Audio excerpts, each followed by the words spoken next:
My people, it's time to move out.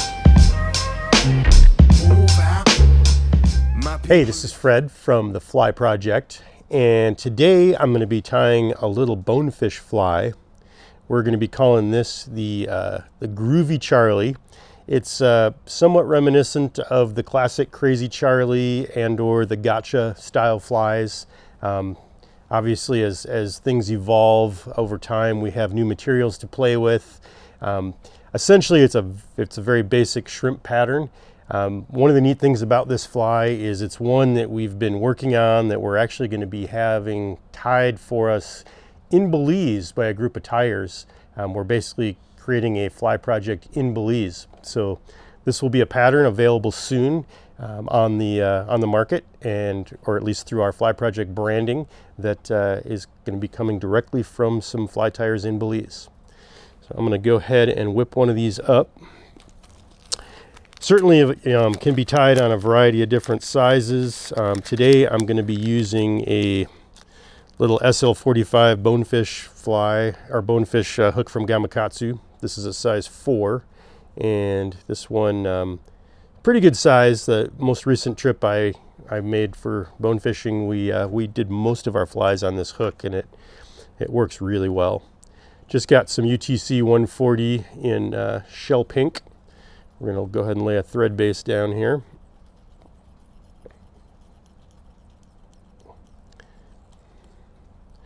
And I'm going to take that thread base all the way into the bend of the hook.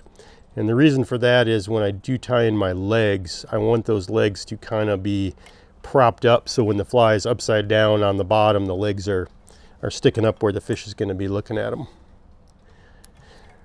Then we're moving that thread back to our front tie-in point for the eyes, and we're giving ourselves probably about a 1/4 inch of space there to tie off the legs in the bunny strip when we get to that point.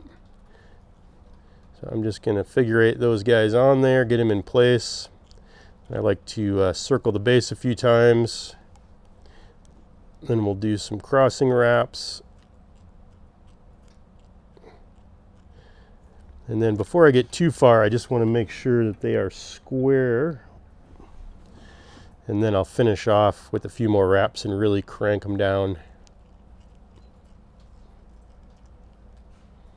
So those should be good. All right, for my legs, I mean, there's all kinds of choices you can use. These have essentially a little orange tip and mostly a clear body, and what I like to do is trim them off, so I'm just giving a little tiny bit of that orange accent right at the tip of the legs.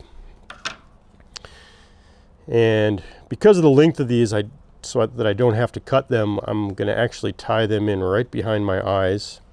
So I'm just going to fold that around my thread and have them mostly evened off, and then just wrap right down.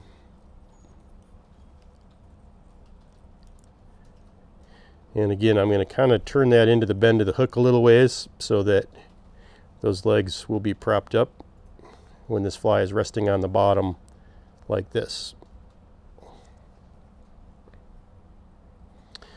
So then we're going to just roll it over and go ahead and make a dubbing loop. Get that to the back. And I'm going to turn my vise. I like using the rotary vise. I like to be able to adjust my angle. In this case, it's easier to run my dubbing loop away from the hook and the legs, so I'm just going to turn the vise to the side there. And I'm going to grab my dubbing tool. And for the body on this one, we're using a little Arizona semi-seal in a golden shiner color. And I'm going to pick out a really loose little clump of dubbing for this body, and I want it to essentially be about 2.5 inches long to complete this fly. And I want it relatively loosely packed. We don't need a really dense body.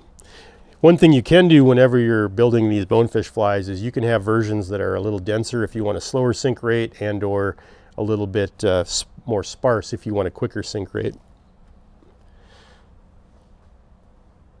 We're going to lay that in there and then spin her up.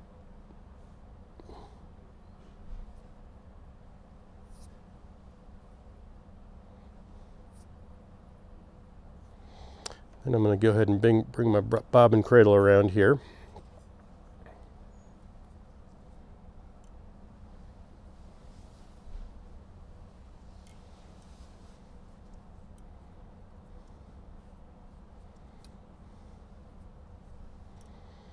Take that up to the eyes, and then I'm going to go ahead and figure 8 just to finish her off. Get my bobbin back in play, and that came out just perfect.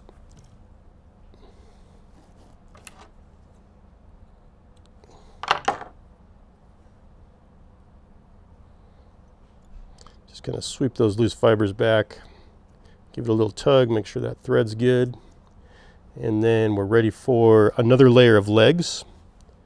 So I'm going to do exactly the same as the first one. I'm just going to divide that right down the middle and finish those tips fairly evenly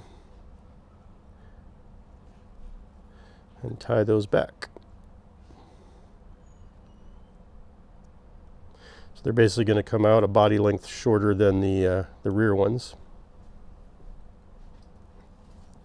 And then to finish off the fly, we just need to add our bunny. And this is Hareline Groovy Bunny, and this is the micro black barred with orange, yellow, and white. And so what I'm going to do on each of my little selections, I'm basically picking that orange and yellow portion out of the strip and just using that as my my base color. And we're just going to tie that in right on the front. See if I can get that to capture.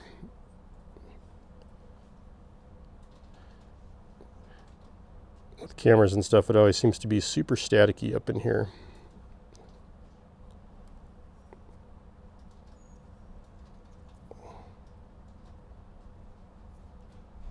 There we go.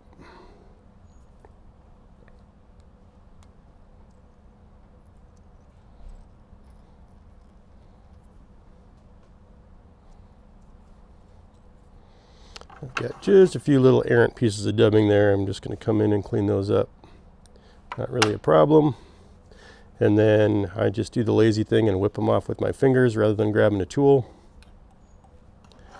And then you can finish off this head with UV if you want to. You can put a drop of Zap-A-Gap on there. I usually just go for the Zap-A-Gap.